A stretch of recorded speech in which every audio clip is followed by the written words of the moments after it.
কি করছিস তুই এসব? তুই কি ভুলে গেছিস আমি তোর বড় বোন? আপু, আমি আজ তোমার কোনো কথাই শুনব না।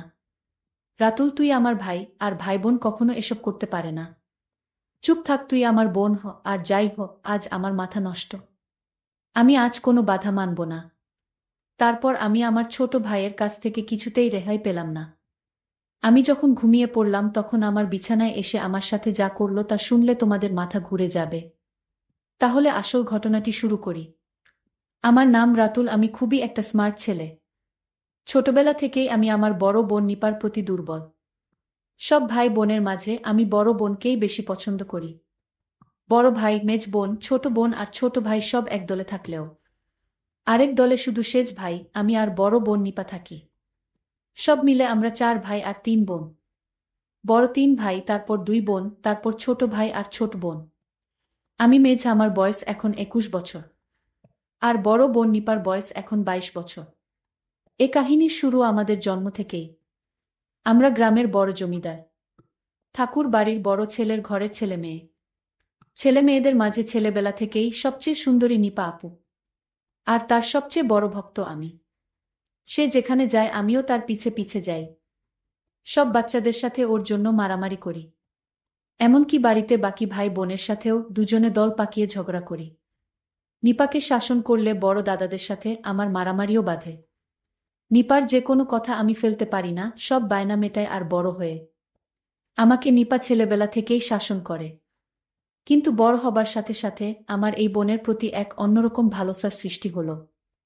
দিনে দিনে নিপা যেমন সুন্দরী হতে লাগলো, আমিও তাকে দেখে অবাক হতে লাগলাম। যে বয়সে আমার বন্ধুরা পাড়ার অন্য মেয়েদের নিয়ে ভাবত, সে বয়সে আমি নিজের বোনকে নিয়ে ভাবতাম। অবশ্য পাড়ার বেশিরভাগ পুরুষের নজরেই নিপার রূপের উপর পড়ত। কিন্তু ভাই বলে আর সব ছেলেরা যেমন প্রকাশ্যে কোনো মেয়েকে নিয়ে নোংরা কথা বলতো, কিংবা প্রকাশ্যে মেয়েদের দিকে তাকাতো, তেমন কিছু আমি করতে পারতাম না। বরং কোনো ছেলে তার বোনের দিকে নজর দিলে পরে তাকে ভালো করে ধোলাই করতাম। মেয়েরা ছেলেদের আচরণ বেশ ভালোই বোঝে। নিপা আমার এই নতুন পরিবর্তন ধরতে পারেনি। তা কিন্তু নয়। সে বোঝে আমি তার এতটাই ভক্ত, আর তাকে এতটাই ভালোবাসি যে তার প্রেমেও পড়তে পারি। কিন্তু এই প্রেমের কোনো সমাধান নেই। কারণ সে আমার বোন। আমার বোনের হাতের রান্না ছাড়া আমি ভাত খেতে পারতাম না। বোন হিসেবে অনেক ভালোবাসি, তাই বেশি কিছু আশা করি না। বরং ওর মতো একটা বউ হলেই হলো আমার। যদিও তা আমি আর কোনোদিনই খুঁজে পাচ্ছি না। দেখতে দেখতে নিপা কলেজে উঠে গেল। আর নিপা আপু দিন দিন সুন্দরী হতে লাগল। এদিকে আমাদের এই এলাকায় জাতিভেদ যুগ যুগ ধরে এক বড় সমস্যা। আমি এই জাতভেদের বিরুদ্ধে রুখে দাঁড়াই। বামপন্থীদের পক্ষে চলে যাই। ফলে আমার সাথে জমিদার ঠাকুরদার বিরোধ বাধে। এরপর আমার বাপ ভাই সবাই আমার বিরুদ্ধে চলে যায়। ঠাকুরদার চাপে আমি বাবা মাকে ত্যাগ করতে বাধ্য হই। আমি মা, মাসি, বোন আর বড় বোন নিপার কাছ থেকে বিদায় নিয়ে কলকাতা চলে আসি।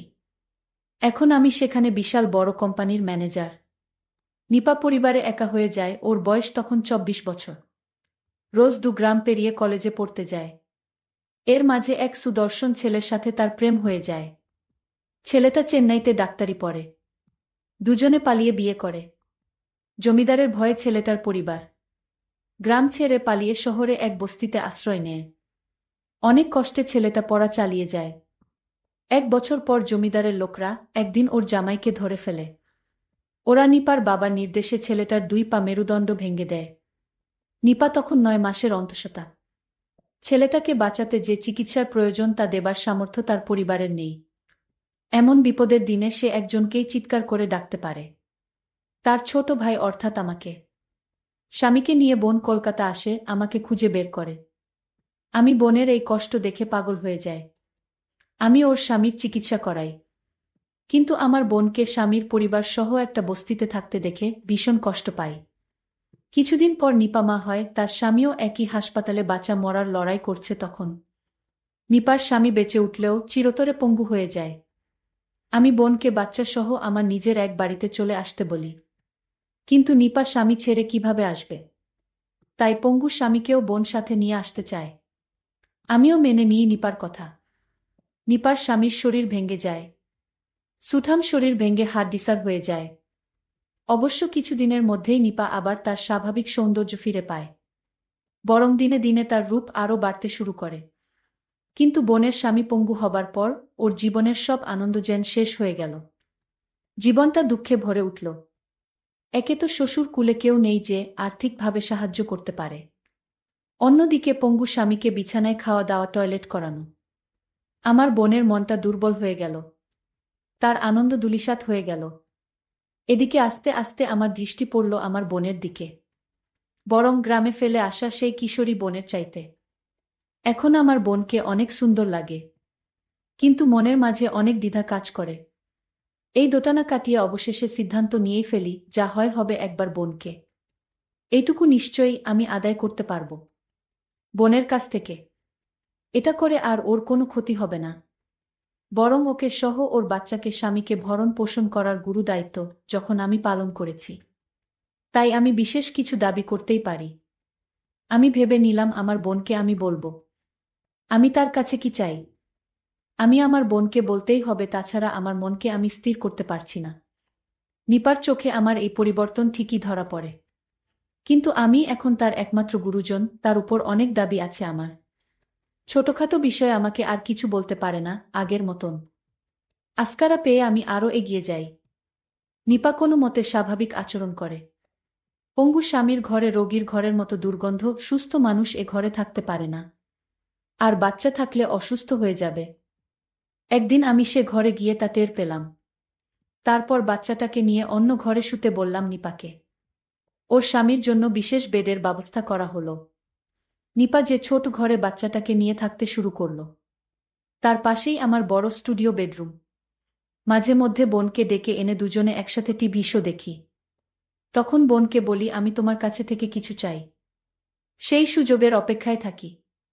এভাবে ধীরে ধীরে 6 মাস পর নিপার জীবন থেকে তার স্বামী রোগে আরও দূরে সরে গেল, একটা বোঝায় পরিণত হল। বোনের স্বামী এখন একেবারে বিছানা থেকে উঠতে পারে না, দিন দিন রোগে দুর্বল হয়ে গেছে। আমার বোন তখন অসহ্য যন্ত্রণায় ভুগতে থাকে। একদিন বোনকে নিয়ে টিভি দেখতে দেখতে আমি বোনকে বললাম, বোন আমার একটা কথা রাখবে। সে বল, কি কথা? আমি বললাম, আমি ছোটবেলা থেকেই তোমাকে অনেক ভালোবাসি, আর এখন তোমার অনেক কষ্ট, সেটা আমি সহ্য করতে পারছি না। বোন বলল, আমার কপালে যা আছে তাই হবে। আমি বললাম, তোমাকে এভাবে কষ্টে আমি রাখতে পারি না। আমার বোন তখন বলল, এখন কি করতে চাস? আমি বললাম, তোমার স্বামী তো এখন বেঁচে থেকেও নেই, এখন তুমি সব কিছু থেকে বঞ্চিত। আর তাই বলছিলাম, তুমি তোমার স্বামীর সাথে রাতে যা করো আমিও তা করতে চাই। এই কথা শোনার পর বোন ঘর থেকে বেরিয়ে বাচ্চার কাছে চলে গেল। আমার খুব খারাপ লাগলো, নিজেকে খুব ছোট মনে হতে লাগলো। আমার বোনের প্রতি আমার যে দুর্বলতা হয়েছে, যে কোনো সময় একটা অঘটন ঘটাতে পারি, এই ভেবে আমি চিন্তিত হয়ে গেলাম। বোন না চাইলে তাকে কষ্ট দিয়ে আমি কিছুতেই সুখে থাকতে পারবে না। পরদিন বোনকে সরি বলবো, তার সাথে কথা বলবো ঠিক করলাম। কিছুদিন পর আমি বললাম, দেখ, এভাবে তোর জীবনটা একটা পঙ্গু স্বামীর জন্য নষ্ট করার কোনো মানে হয় না। তুই তোর স্বামীকে ওর বাবা মার কাছে দিয়ে আয়, দেখাশোনার জন্য টাকা পয়সা যা লাগে প্রতি মাসে আমি দেব।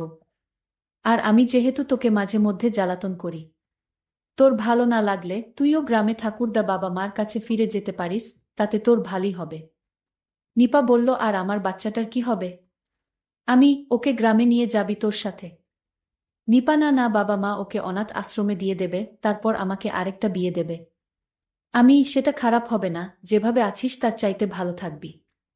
অনাথ আশ্রম থেকে ওকে নিশ্চয়ই বড় কোনো দম্পতি দত্তক নেবে।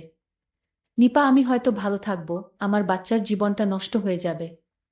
খারাপ কোনো লোক নিয়ে চাকর বাকর বানালে কি হবে? আমি, সেটা ভাবিনি আমি। আরেকটু বড় হোক, তারপর ভাবা যাবে। নিপা, আমি এখানে থাকাতে তোর খুব অসুবিধে হচ্ছে তাই না রাতুল? অনেক টাকা খরচা হচ্ছে। আমি, না না, তুই যা ভাবছিস তা না। তুই এখানে থাকলে আমি খুশিই হব, কিন্তু আমার ব্যবহারে তুই কষ্ট পাস এটা আমি চাই না। নিপা, তুই একটা বিয়ে কর না রাতুল। আমি হঠাৎ এই কথা শুনে কাশতে লাগলাম। আমি, কেন বিয়ে করব? কেন অন্য কোনো মেয়ে এসে তোকে এভাবে বাচ্চা আর স্বামী নিয়ে নিজের সংসারে থাকতে দেবে ভেবেছিস? নিপা বলল, আমি চলে যাব গ্রামে, বাচ্চাটা কাউকে দিয়ে দেব। সুন্দরী একটা বউ হলে তখন আমাকে না জ্বালিয়ে ওকে জ্বালাবি তুই। আমি চলে যাব, বাচ্চাকে দিয়ে দেব বললেই হলো, এত সহজ? যতসব বাজে কথা। অন্য মেয়েকে দিয়ে আমার হবে না, আমার শুধু তোকে চাই। তুই কি পাগল হয়েছিস? আমি আর তুই ভাই বোন। ভাই বোনের মধ্যে এসব হয় না। হে, আমি পাগল হয়ে গেছি। আমি ছোটবেলা থেকেই আমি তোমাকে অনেক ভালোবাসি। ভাই এসব কেউ বলে না লক্ষ্মী ভাই আমার। তোকে আমি খুব সুন্দর দেখে একটা বিয়ে করাবো। তাও ভাই তুই এখন এসব বলিস না। তুই আমার ভাই। আমি মানি না ভাই আর বোন হোক, আমি তোকেই চাই। নিপা বলল, কি যে বলিস না তুই রাতুল। আমাকে দিয়ে তোর বউয়ের কাজ হবে নাকি? বিয়ে তো একদিন তোকে করতেই হবে। আমি অনেক হয়েছে নে, বিয়ে যেদিন করব সেদিন দেখা যাবে। করছি না তাই তুই তোর বাচ্চাটা নিয়ে এখানে ভালোই আছিস। খাল কেটে কুমির আনার দরকার কি তোর? তোর চাইতে সুন্দরী কোনো মেয়ে আছে নাকি যে বিয়ে করব? নিপা ধ্যাত, দেখ রাতুল, আমার সাথে অমন অসভ্য কথা বলবি না। নিপা লজ্জা পেয়ে অথবা রাগ করেই ঘর ছেড়ে বেরিয়ে গেল। ছোট ভাইয়ের এই আবদার আমার আর ভালো লাগে না। আমি যে এখন কি করি? পরদিন রাতুল অফিস থেকে ফিরে বোনের ঘরে গেল খাবার দিতে বলবে বলে। আমি খাবার দে নিপা। নিপা আসছি রাতুল, বাচ্চাটাকে ঘুম পাড়িয়ে। তারপর বোন আমাকে খাবার দিল। খাবার পর আমি বোনকে আমার ঘরে আসতে বললাম। বিছানায় শুয়ে কি করতে বলবো সেটা ভাবতে লাগলাম। আমি বললাম, আমার মাথাটায় আজ প্রচণ্ড ব্যথা, আমার মাথাটা একটু মালিশ করে দিবা। আমি আমার ভাইয়ের মাথায় মেসেজ করে দিচ্ছিলাম। ভাই তখন বলল, বোন তোর হাতে জাদু আছে। তুই আমার মাথাটা একটু মালিশ করে দিতেই মাথার ব্যথা চলে গেছে। তারপর আমি ঘুমিয়ে গেলাম। রাত যখন 2টা বাজে তখন আমার ঘুম ভেঙে গেল। আমি দেখলাম আমার বোন ঘুমিয়ে আছে। আমি আমার বোনকে দেখে আশ্চর্য হলাম। মনে হয় আল্লাহ নিজ হাতে তাকে বানিয়েছে। আমি আর কোনো কিছুই ভাবতে পারছি না। আল্লাহর সৃষ্টি কত সুন্দর। আমি আর কিছুই না ভেবে আস্তে আস্তে বিছানা থেকে উঠে বসলাম। আমি দরজাটা লক করতে ভুলে গেছিলাম। আর তাই দরজার কাছে গেলাম। দরজাটা লক করে আবার বিছানায় এসে বসলাম। তারপর আমি তার ঘনিষ্ঠ হতে শুরু করলাম। বোন তখন বিছানা থেকে উঠে আমায় বলল, কি তুই এখনো ঘুমাসনি? আমি বোনকে বললাম, আমার কিছুতেই ঘুম আসছে না। আমার বোন বলল, তাহলে কি করলে তোর ঘুম আসবে শুনি? আমি বললাম, আমি তোমাকে বউ হিসেবে দেখতে চাই। তাহলেই আমার ঘুম হবে। ঠিক আছে, তুই জানতে কি না জানিস না। আমি তোর আপন বোন না। আমাকে অনাথ থেকে তোর বাবা নিয়ে আসছিল। তোর বাবা একজন দয়ালু মানুষ। আর তাই আমাকে একদিন রাস্তায় কান্না করতে দেখে আমায় তোদের বাড়িতে নিয়ে আসে। আমার বয়স তখন 5 কি 6 হবে। আমার মা বাবাকে আমি জানতাম না। আর তাই তো আমি আমার বাচ্চাকে ছেড়ে আমি নতুন বিয়ে করতে পারবো না। তাকে অনাথে দিতে পারবো না। অনাথে থাকার কষ্ট আমি বুঝি, কারণ আমি অনাথে ছিলাম। আর তাই আমিও তোকে চাই। তুই আমার পাশে থাকলে আমার সন্তানটাকে মানুষ করতে পারবো। আর তাই তোর প্রস্তাব আমি মেনে নিলাম। বন্ধুরা, আজকের গল্পটি কেমন লাগলো তা অবশ্যই কমেন্ট করে জানাতে ভুলবেন না। আর এরকম নতুন নতুন ভিডিও পেতে আমার চ্যানেলটিকে সাবস্ক্রাইব করে পাশে থাকবেন। ধন্যবাদ।